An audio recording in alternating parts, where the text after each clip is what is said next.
অনেকদিন পর হাঁটতে বেরোইছি।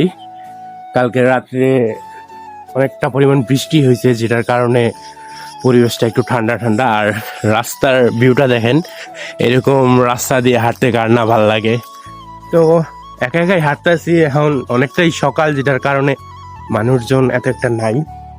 তো পেছনের দিকটাও কিন্তু অনেকটাই সুন্দর, মানে মানুষজন আস্তে আস্তে বের হইতেছে, নিলিবিলি রাস্তা, বেশ ভালো লাগে আর কি।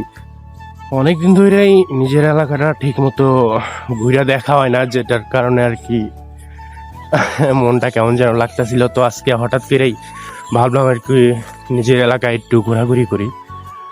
তো সকালবেলায় বের হয়ে গেছি, সারা রাত ঘুমাই নেই অবশ্য, ফোন টোন চালাইছি আর কি, রিল দেখছি। তো ফেসবুকে দেখলাম অনেকে এরকম ক্যামেরা চালু করে রাস্তা দিয়ে হাঁটে, সব পাশাপাশি কথাবার্তা বলে, তাদের ভিডিও ভালো ভাইরাল হয়।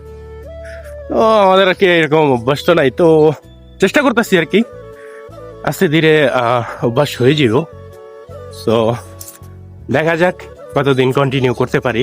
কিছুটা সামনে আসার পরে আমার এলাকার এক আঙ্কেলের পালিত কুকুর টমির সাথে দেখা হয়ে গেছে। সেও আর কি হয়তো রাস্তায় আমার মতো হাঁটতে বের হয়ে গেছে। যে দেখেন, কুকুরটা কিন্তু আসলে অনেকটা কিউট, বেশ অনেকটাই এসে পড়ছি। আর এরকম নিলিবিলি রাস্তা যত হাঁটতাছি অনেক ভাল লাগতাছে।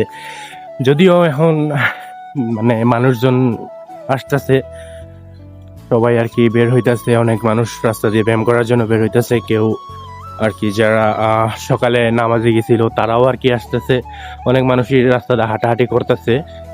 কিন্তু যে পরিবেশ, মানে এই পরিবেশ রেখা বাড়ি যাইবার মন চাইতেছে না। জাস্ট ওয়াও, অনেকটা ভালো লাগতেছে। সকালবেলা এই রাস্তার প্রেমে বইরা বেশ অনেকটাই চলে আসছি, আর বেশি যাওয়াটা ঠিক হইব না। এখন বাসার দিকে যাইগা, প্রথম দিনের জন্য এইটুকু যথেষ্ট। এরপরে থেকে ট্রাই করবো মাঝে মধ্যে বের হওয়ার জন্য। নিজের এলাকাও যে এত সুন্দর লাগে, আজকে জিনিসটা দেখলাম, অনেকদিন পরে বের হয়েছি হয়তো এই জন্যই। তো ভালো থাকবেন সবাই, আর যদি ভিডিও ভালো লাগে তো একটু সাপোর্ট করেন। আসলে ওইরকম অভ্যাস নাই, মানে ট্রাই করতেছি আর কি, আস্তে ধীরে শিখবো ইনশাআল্লাহ। তো টাটা।